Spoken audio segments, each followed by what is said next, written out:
Assalamualaikum warahmatullahi wabarakatuh. Saya Lisa Purdiana, JGP Angkatan 11 dari Kota Kediri, akan memaparkan aksi nyata diseminasi budaya positif yang telah saya laksanakan di sekolah. Diseminasi aksi nyata budaya positif ini dilaksanakan di sekolah saya, SMK Negeri 1 Kediri. Adapun pendahuluan dari kegiatan ini yaitu Ki Hajar Dewantara mengumpamakan sekolah sebagai sebuah ladang tempat persemaian bibit. Agar bisa berkembang secara maksimal, maka petani dapat memperbaiki kondisi tanah, memelihara bibit tanaman, memberi pupuk dan air, membasmi ulat-ulat atau jamur-jamur yang mengganggu hidup bibit tanaman dan lain sebagainya. Dari uraian tersebut, kita dapat memahami bahwa sekolah diibaratkan sebagai tanah tempat bercocok tanam, sehingga guru harus mengusahakan sekolah menjadi lingkungan yang menyenangkan, menjaga dan melindungi murid dari hal-hal yang tidak baik. Dengan demikian, karakter murid tumbuh dengan baik sesuai dengan profil pelajar Pancasila. Tujuan dari kegiatan ini yaitu menumbuhkan budaya positif di sekolah dengan meyakini nilai-nilai kebajikan universal, serta menciptakan murid yang merdeka dan memiliki disiplin kuat sesuai dengan profil pelajar Pancasila. Lini masa kegiatan ini adalah: pertama, bersama rekan CGP yang lain, saling berdiskusi dan merencanakan penerapan keyakinan kelas di sekolah. Saya meminta izin untuk mendiseminasikan budaya positif kepada rekan guru lainnya. Yang kedua, berkolaborasi dan berkoordinasi dengan wali kelas untuk membuat keyakinan kelas di kelasnya masing-masing. Kemudian, saya mengumpulkan rekan guru untuk melakukan diseminasi pemahaman budaya positif. Tolok ukur. Siswa dapat melaksanakan keyakinan kelas yang telah disepakati bersama dengan kesadaran diri dan penuh tanggung jawab, serta terwujudnya kebiasaan-kebiasaan yang baik dalam diri siswa sehingga tercermin karakter profil pelajar Pancasila. Pertama, rencana perbaikan. Kedua, mengevaluasi kesepakatan kelas yang telah dibuat secara berkala.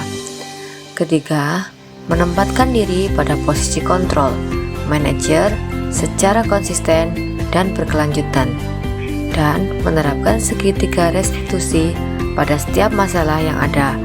Kemudian berkolaborasi dengan semua pihak demi terwujudnya budaya positif. Harapan saya semoga penerapan budaya positif dapat terwujud baik di lingkungan sekolah, di rumah, maupun di lingkungan masyarakat. Berikut adalah video aksi nyata saya dalam mendiseminasikan budaya positif di SMK Negeri 1 Kediri.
Assalamualaikum warahmatullahi wabarakatuh.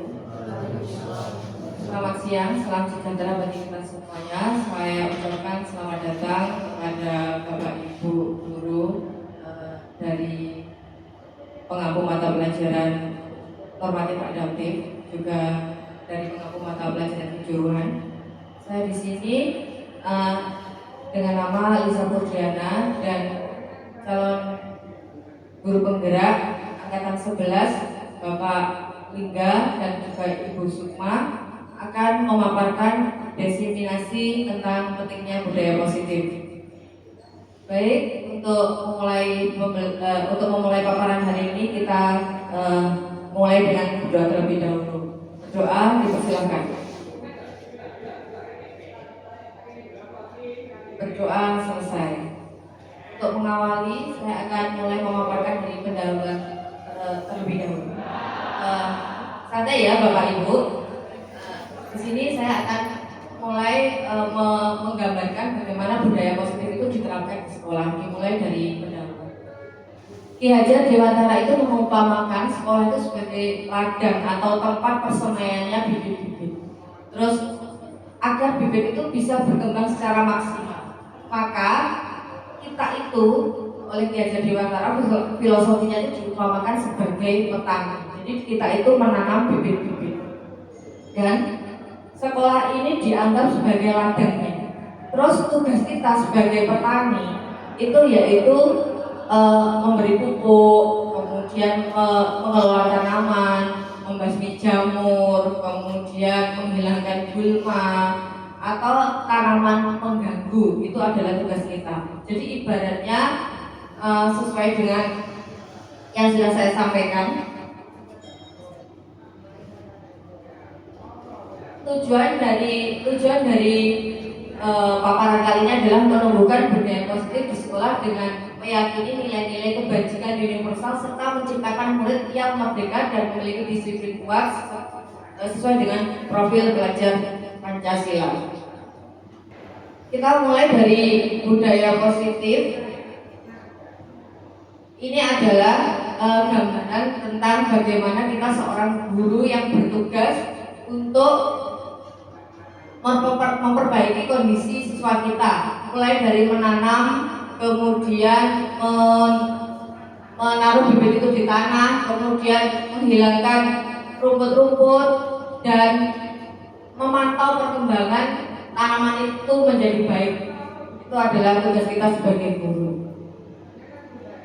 Kemudian perspektif KHD kita simpulkan bahwa tadi sekolah adalah ladang tempat persemaian benih atau tumbuhnya siswa, sedangkan guru itu adalah sebagai petani yang menanam jagung atau pendidik yang mengatur tumbuh kembang siswa, dan siswa adalah jagung yang ditanam oleh petani. Materi 1 tentang budaya positif yang pertama adalah budaya positif itu apa? Budaya positif adalah perwujudan nilai-nilai kebajikan atau keyakinan universal yang diterapkan di sekolah. Nah, apakah di sekolah kita sudah tercipta budaya positif? Kita ketika masuk di gerbang sekolah atau di sepanjang area sekolah ini kita sudah pernah melihat bahwa di lokasi ada seperti poster tentang 5S. Kemudian kita nanti kalau di dalam kelas juga sudah menerapkan tentang budaya kerja. Kemudian kita juga sudah mengajarkan ke siswa kita untuk disiplin. Kemudian setiap pagi juga ada kegiatan doa bersama, terus juga menyanyikan lagu kebangsaan. Dan kalau kita berkunjung atau berada di area yang dekatnya wilayah TKP, kalau di masjid kita juga melihat siswa-siswa kita sudah melaksanakan sholat berjamaah. Nah, selama ini guru itu merasa berkewajiban mengontrol murid agar murid itu nurut dengan kita. Nah, sehingga siswa itu bertindak seperti yang diinginkan. Jadi siswa itu bertindak sesuai dengan yang diinginkan oleh kita, karena kita itu mengontrol siswa. Nah, guru itu memberikan hukuman jika siswanya tidak menurut, dan kita juga sering memberikan apresiasi atau hadiah pada siswa yang sudah berbuat baik. Tapi apakah seperti itu cara kita sebagai guru? Nah, di sini nanti saya dan teman-teman akan menjelaskan bagaimana seharusnya guru itu bersikap. Slide berikutnya yaitu bagaimana sikap guru. Nah, sikap guru yang biasanya itu adalah memberi penghargaan seperti tadi pada siswa yang tindakannya baik, kemudian memberi hukuman pada siswa yang salah, kemudian siswa itu ada yang berlaku positif dan ada juga siswa yang berlaku negatif. Sekarang materi yang kedua, ini adalah konsep inti dari budaya positif. Nanti selanjutnya akan dilanjutkan oleh teman saya tentang teori budaya positif. Teori budaya positif itu nanti yang kita pelajari yaitu tentang perubahan paradigma belajar, kemudian disiplin positif, motivasi perilaku manusia, kebutuhan dasar, posisi kontrol restitusi, keyakinan kelas, dan bagaimana kita menerapkan segitiga restitusi. Perubahan paradigma belajar. Bapak Ibu, perubahan paradigma pembelajaran ini merupakan pergeseran antara stimulus respon menjadi teori kontrol. Ya, jadi stimulus respon itu yang tadi, siswa yang baik kita beri hadiah, maksudnya kita beri apresiasi ucapan yang baik. Kemudian pada siswa yang sering terlambat, kita sering-seringnya itu memberi hukuman. Nah, ilusi guru mengontrol murid itu pada dasarnya kita itu tidak pernah bisa memaksa murid atau kita itu ingin murid itu seperti kemauan kita. Sebenarnya walaupun tampaknya guru itu sedang mengontrol murid ya, tapi karena murid itu sebenarnya itu mengizinkan karena dirinya dikontrol. Contoh kalau di kelas itu seperti ini Bapak Ibu. Misalnya kita memberi sebuah tugas atau bapak ibu guru, misalnya ada yang di sini ada bapak ibu guru olahraga. Itu misalnya anak-anak besok misalnya memakai baju olahraga, hadir tepat waktu di lapangan, kemudian bolanya diambil. Itu sebenarnya siswa itu mau melaksanakan hal itu tuh bukan karena dia itu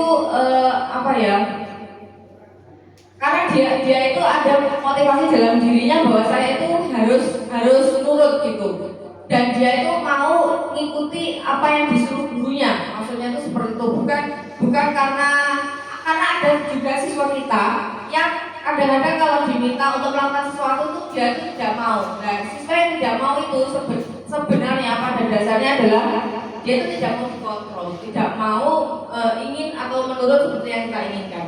Nah, ini nanti kita akan mempelajari bagaimana teknis cara agar siswa itu nanti menurut dan mau dengan kemauannya sendiri.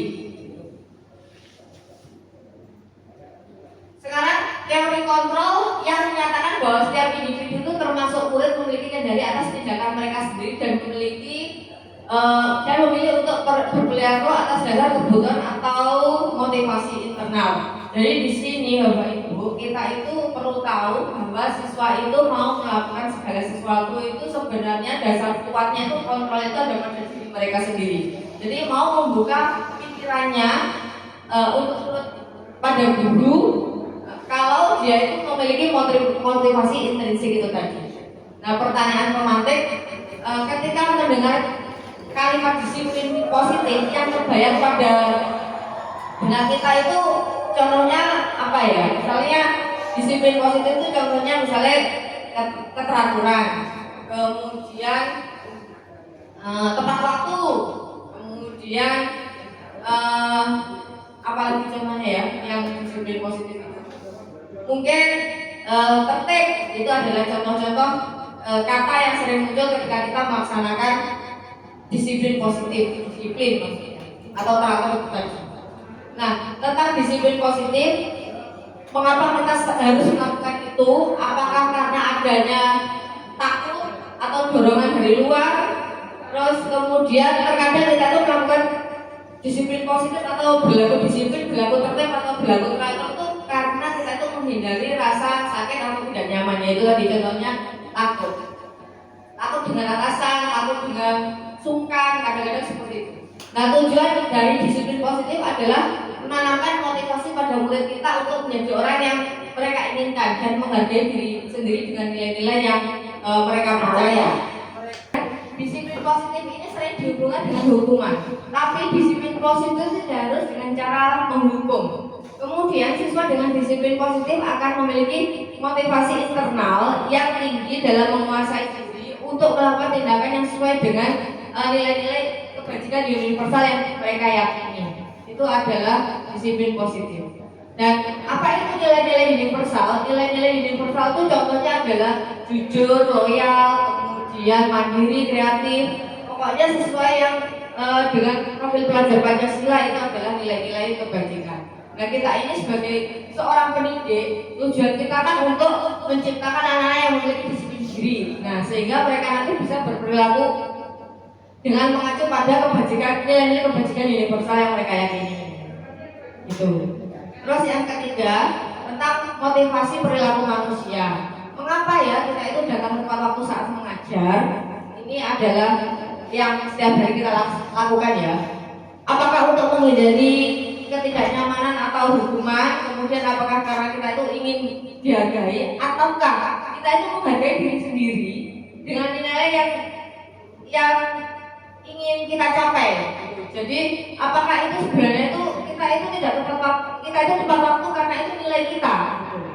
Dan di antara ketiga ini pasti dari Bapak Ibu ada yang unsur 1, 2 atau bahkan ya saya ini itu ingin tepat waktu karena ya seperti itulah saya ada yang seperti itu. Itu berarti sudah mengatakan bahwa itu adalah nilai diri dari Bapak Ibu gitu. Nah, untuk yang kebutuhan dasar manusia selanjutnya akan disampaikan oleh teman saya Ibu Sukma. Monggo Bu Sukma. Terima kasih Bu Risma.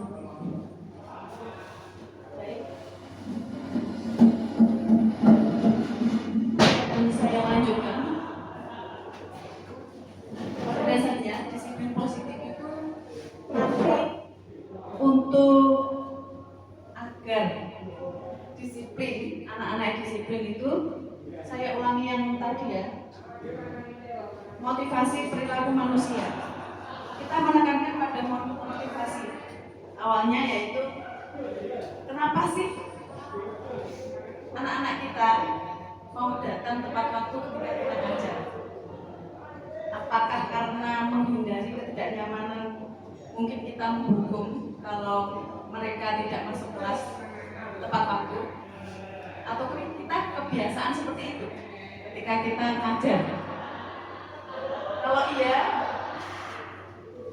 sama nanti kayak kita ya waktu dulu ketika jadi murid pasti juga pernah kalau guru ini nggak bisa nih, kalau saya masuk agak enggan misalnya 5 menit gitu, makan cepet-cepet, atau kalau mau berangkat lupa sarapan, istirahat juga demikian, langsung cepet-cepet masuk ke kelas, betul nggih?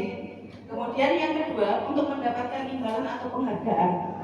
Kalau anak-anak sudah terbiasa atau murid kita terbiasa, apalagi murid kita yang sudah terbiasa begitu, nanti disiplin positifnya juga tidak akan masuk. Karena tadi sudah dijelaskan oleh Bu Lisa bahwa yang ingin ditekankan dalam disiplin positif itu adalah motivasi internal dirinya. Jadi dari motivasi perilaku manusia ini nanti pengarahnya disiplin positif adalah menghargai diri sendiri dengan nilai-nilai yang mereka percayai. Oh ternyata kalau saya berangkat pagi tepat waktu di jam pelajaran apapun itu karena saya harus bertanggung jawab, saya harus berdisiplin. Gitu. Itu untuk motivasi perilaku manusia. Harapannya nanti murid-murid ada di sini menghargai diri sendiri dengan nilai-nilai yang mereka percayai. Jadi bukan karena dorongan hukuman kita, bukan juga karena imbalan dan penghargaan. Ternyata kalau hukuman itu ketika kita memberikan hukuman, anak-anak tujuan dasarnya nanti kalau mau belajar karena takut dihukum. Walhasil ilmunya tidak masuk. Kalau suka menghukum, sudah masuk ke mana nih kita sebagai seorang guru yang menghukum, yang suka menghukum, yang suka memberikan penghargaan, baik itu permen atau wah bagus sekali pekerjaanmu, nah itu masuk penghargaan dan pujian. Tetapi kadangkala kalau tidak ada pujian, dia juga tidak akan mau belajar. oh saya tidak mau nih diajak Pak Lingga atau Bu Lisa, beliau nggak pernah memberikan pujian pada saya. Enak nih sama Bu Sukma, selalu dipuji. Nah itu menjadi pilihan. Akhirnya nilai yang ingin ditanamkan tidak masuk. Kemudian, nah kita perlu ingat juga ketika murid kita melakukan kesalahan atau dia tidak sesuai dengan apa yang kita inginkan di kelas, mungkin ada yang ramai gitu ya, ada yang tidak mau mendengarkan kita, atau bahkan justru dia tidur, dia bermain sendiri dengan temannya, ngajak temannya, betul ya?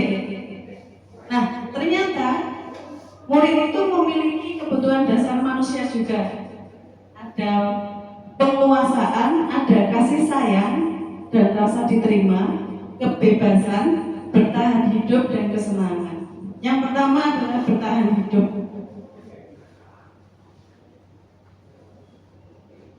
Jadi ada kalanya anak-anak kita nanti biasanya datang terlambat. Itu kenapa sih setiap pagi?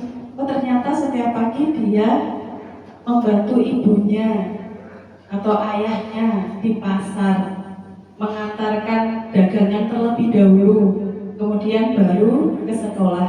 Akhirnya setiap pagi dia terlambat. Seperti itu. Ya, kebutuhan dasar yang pertama adalah kebutuhan bertahan hidup atau survival. Adalah kebutuhan yang bersifat fisiologis untuk bertahan hidup, misalnya kesehatan, rumah dan makanan. Demikian. Jadi seperti tadi, jadi tidak ada yang tidak bisa kita cari tahu ketika anak itu tidak ada alasan. Selalu punya alasan sebenarnya. Ada alasan di baliknya yang kita bisa membimbing mereka bagaimana bisa mengontrol emosi-emosi itu atau kebutuhan itu. Oh ternyata anak-anak itu belum menerima kebutuhan satu-satu. Mari kita yang kedua.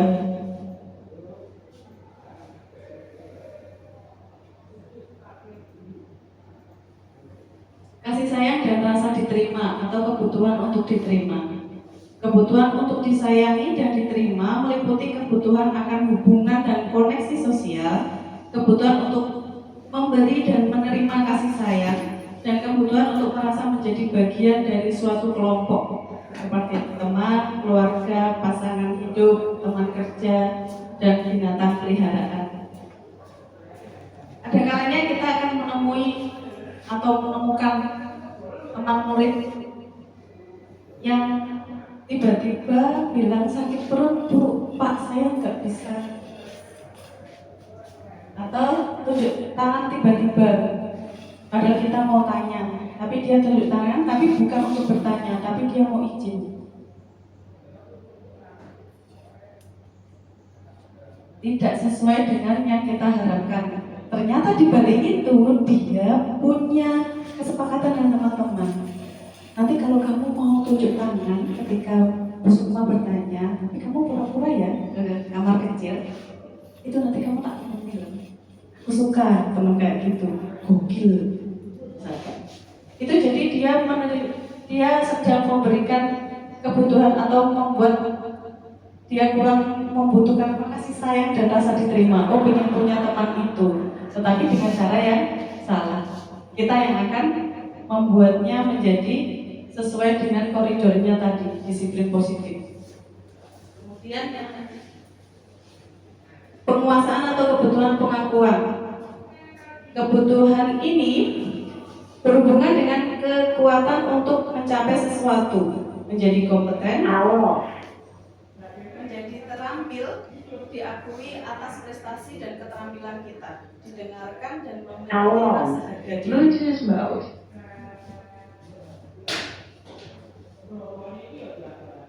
Kok murid ya?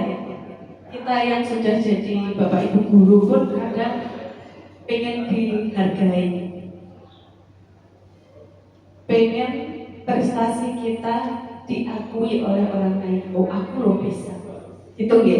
Jadi sama dengan murid kita sebenarnya, dia juga ingin memenuhi kebutuhannya tentang hal itu. kadangkala dia jadi rame di kelas.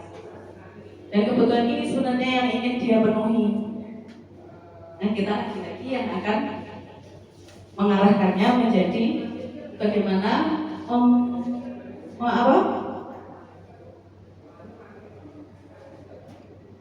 memenuhi kebutuhan itu dengan cara yang benar.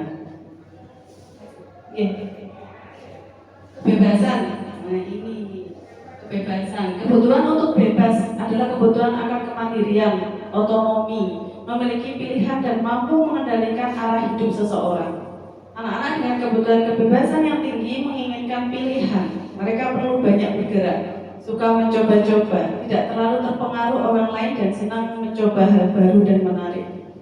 Bisa jadi teman murid kita yang senang berlari-larian di kelas atau senang ngobrol dengan temannya, dia mau memenuhi kebutuhan kebebasan.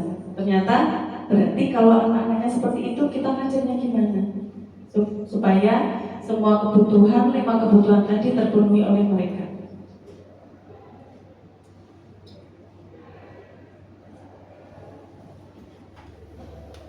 Kesenangan. Kebutuhan akan kesenangan adalah kebutuhan untuk mencari kesenangan, bermain, dan tertawa. Anak-anak dengan kebutuhan dasar kesenangan yang tinggi biasanya ingin menikmati apa yang dilakukan. Mereka juga bisa berkonsentrasi tinggi saat mengerjakan hal yang disenangi. Jadi lagi-lagi ternyata guru itu berperan penting ya untuk memenuhi kebutuhan mereka yang tidak bisa dipenuhi oleh murid kita di rumah. Dengan hal-hal seperti ini, kesenangan, kebebasan, dan lain sebagainya tadi bisa kita penuhi dengan cara kita menggunakan metode yang tepat di kelas. Oh, ada berbagai cara. Ternyata kita memenuhi kebutuhan yang si A yang suka bergerak tadi, berarti dia suka kebebasan misalkan. Kita kasih saja metode yang kalau guru olahraga enak ya ini ya.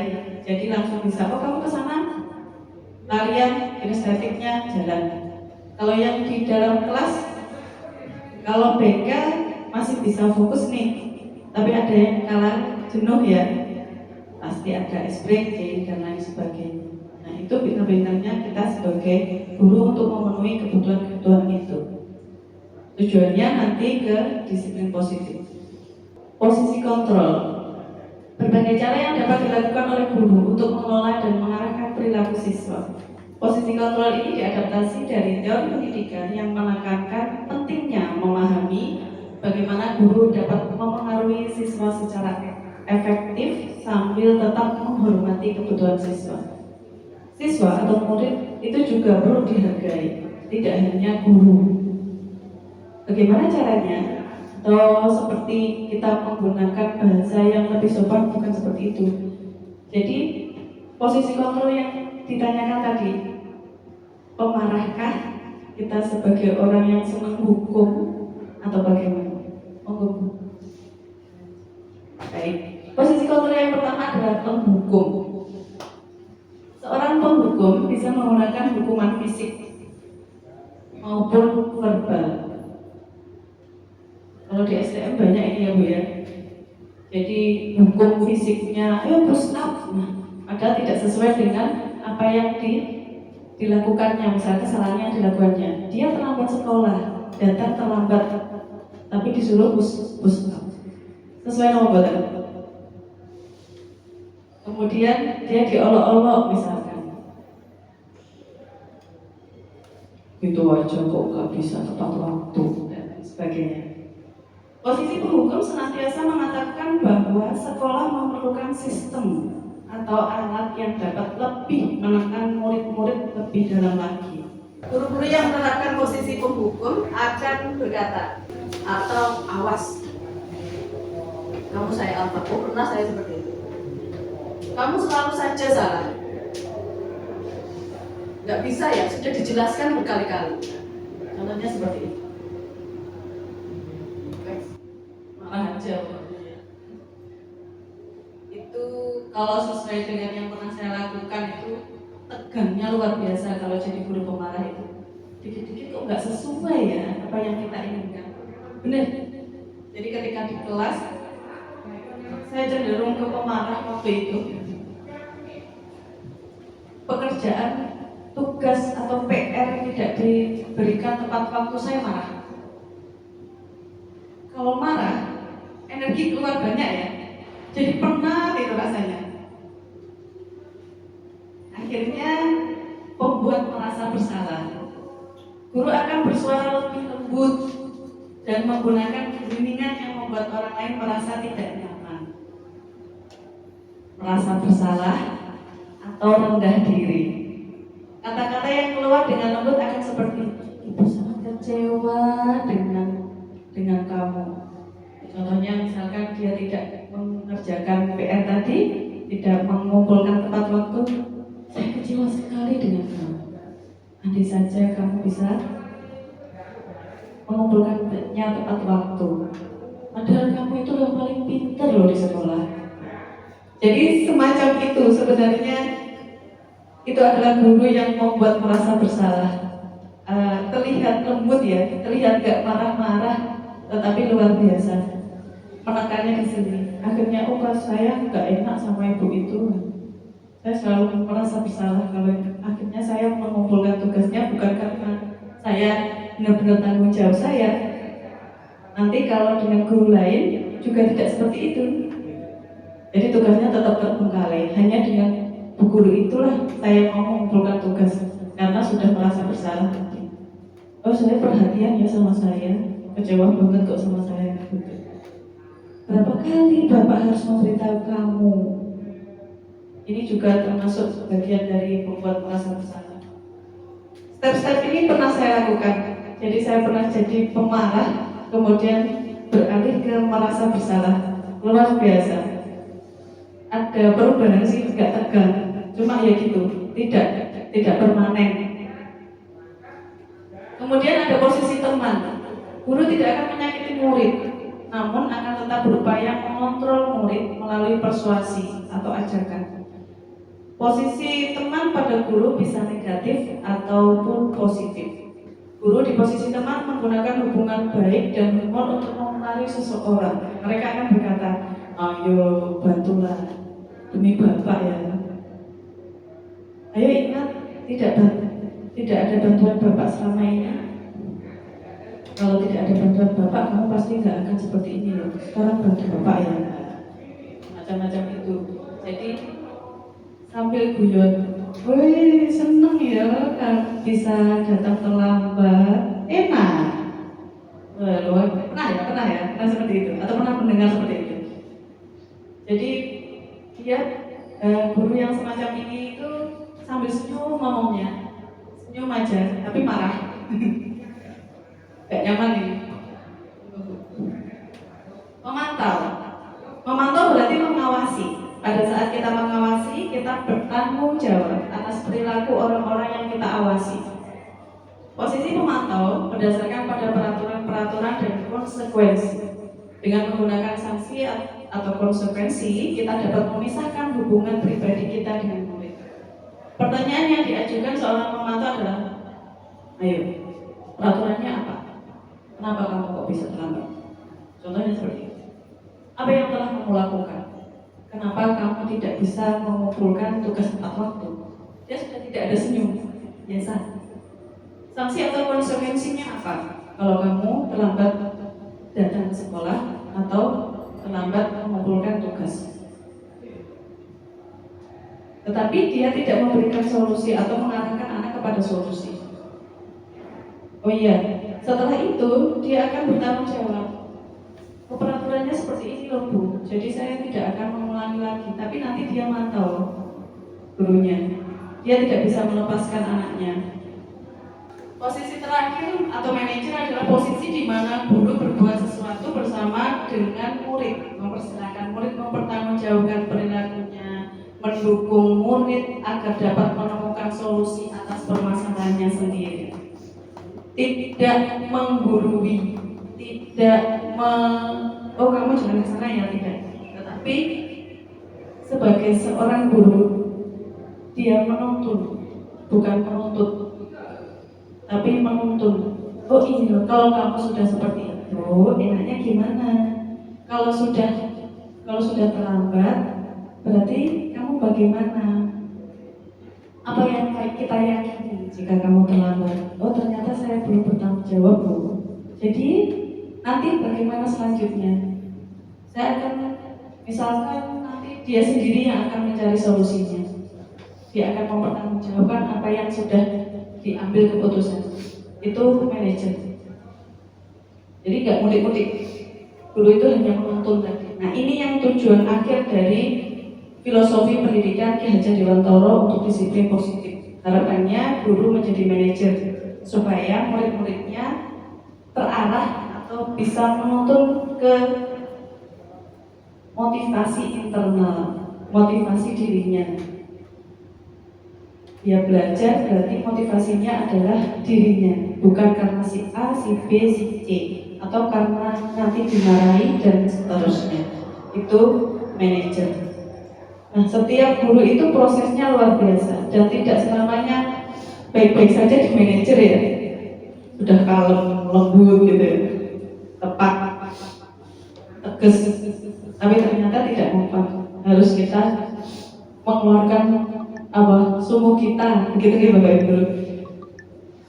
Jadi pemarah lagi, muter lagi. Jadi sepertinya manajer ini bisa berkolaborasi dengan guru yang pemarah, guru yang sebagai teman tadi, guru yang awal-awalnya tadi. Tapi yang paling luar biasa itu pemarah itu memang tegangnya luar biasa. Tetapi kalau sudah masuk ke manajer, tenang.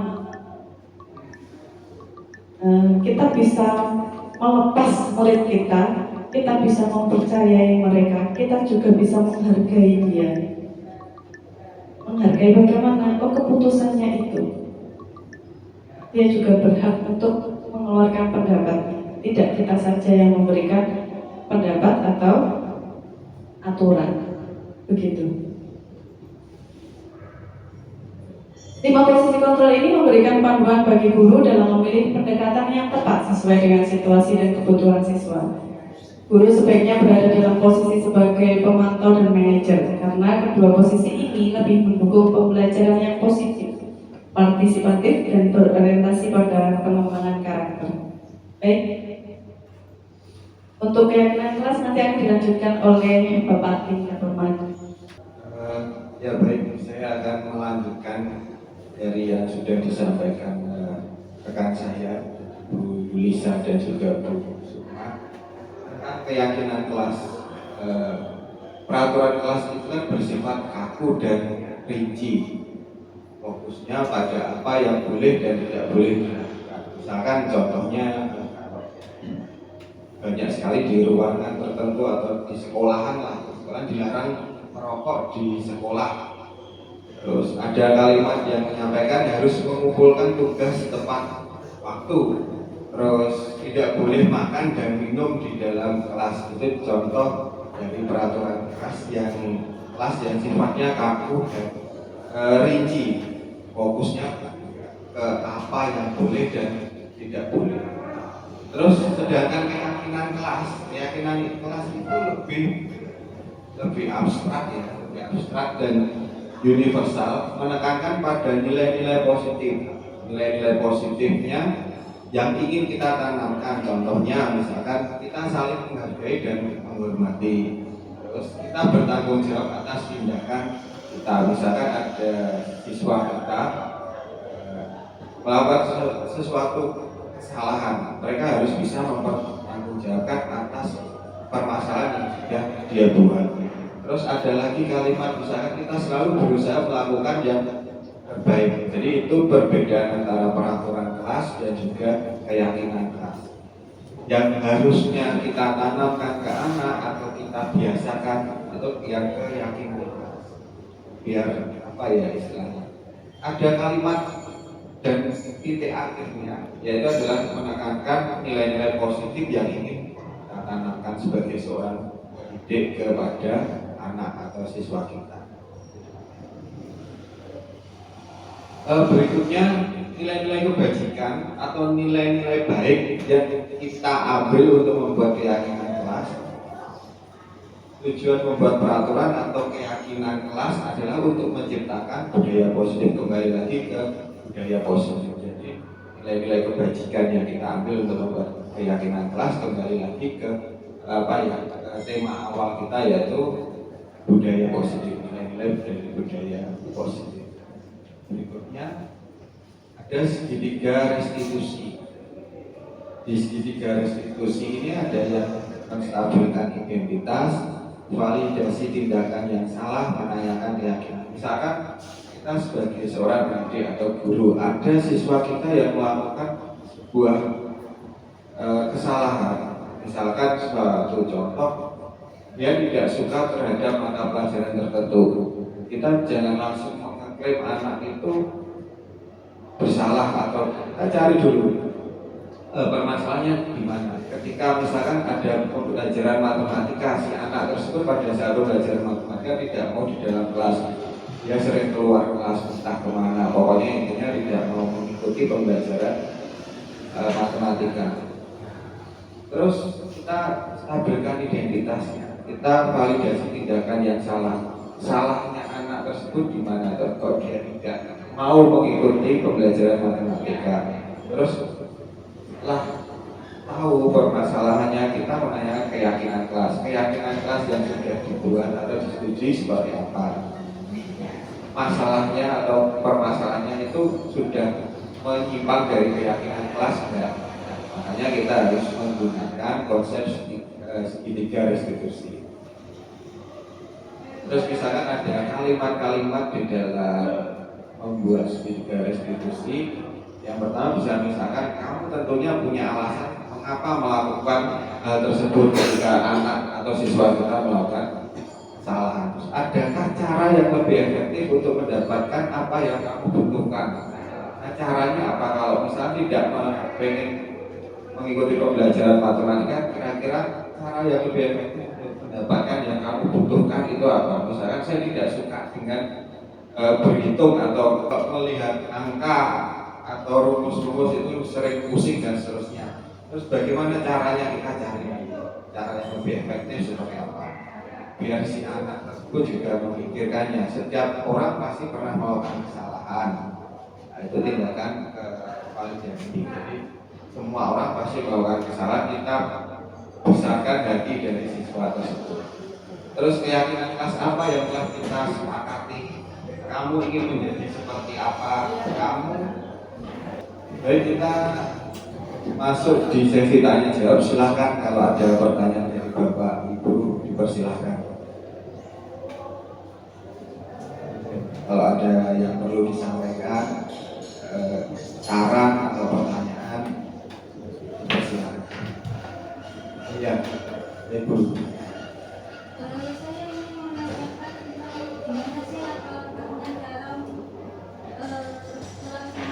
Halo. Bluetooth mode. Oh iya. Jadi pertanyaan yang bagus, bagaimana cara mempraktekkan tiga restitusi yang sudah disampaikan tadi. Untuk cara tadi sudah saya sampaikan, tiga restitusi itu ada 3 poin penting. Yang pertama adalah menstabilkan identitas, yang kedua validasi tindakan yang salah, dan yang ketiga menanyakan keyakinan. Jadi misalkan di poin pertama, jika anak berbuat salah, maka ada kebutuhan dasar mereka yang tidak terpenuhi. Terus yang kedua, kita harus mampu meyakinkan mereka dengan mengatakan kalimat seperti tidak ada manusia yang sempurna. Saya juga pernah melakukan sebuah kesalahan seperti itu. Intinya membesarkan hati si anak atau siswa kita yang melakukan kesalahan. Yang ketiga adalah ketika seorang dalam kondisi emosional, maka otak tidak akan mampu berpikir rasional. Saat inilah kita perlu menstabilkan identitas dari anak tersebut. Yang keempat, anak kita bantu untuk tenang dan mencari solusi untuk menyelesaikan sebuah permasalahan. Jadi itu langkah-langkah untuk melakukan tiga restitusi. Barangkali ada tambahan dari rekan bersama CGP dari Bu Sukma atau Bu Lisa.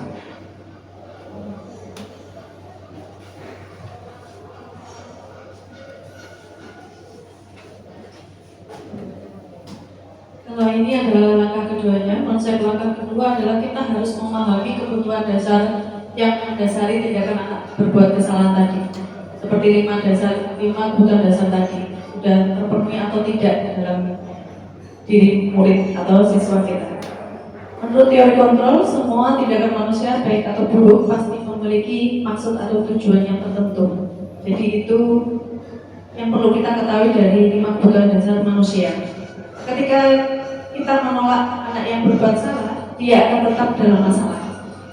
Yang diperlukan adalah kita memahami alasan melakukan hal tersebut. Mereka punya alasannya melakukan hal tersebut sehingga anak merasa dipahami.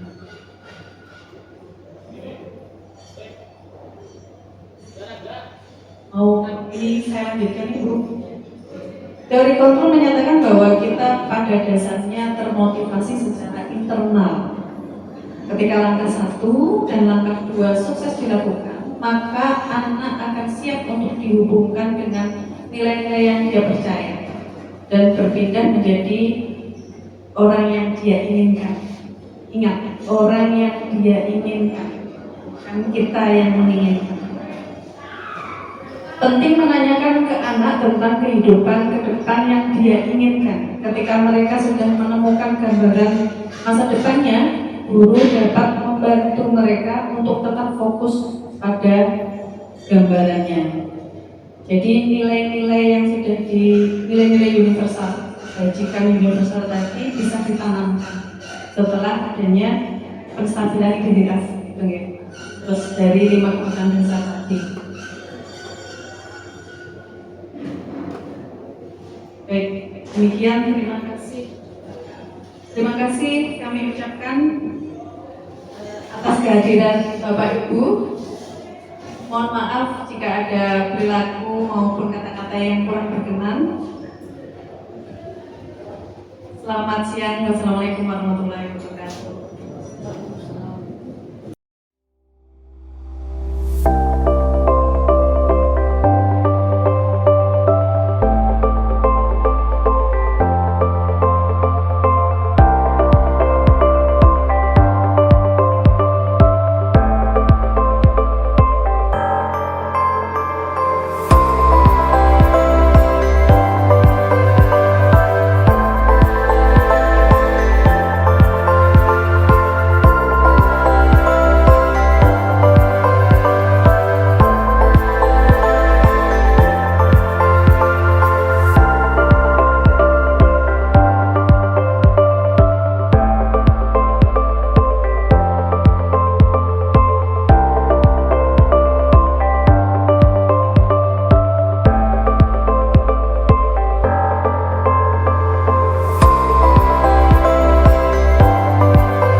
Lina, salah satu guru di SMK Negeri 1 Kediri, telah mengikuti dan memperhatikan pemaparan materi tentang budaya positif yang telah diajarkan dan disampaikan oleh Ibu Lisa Purdiana.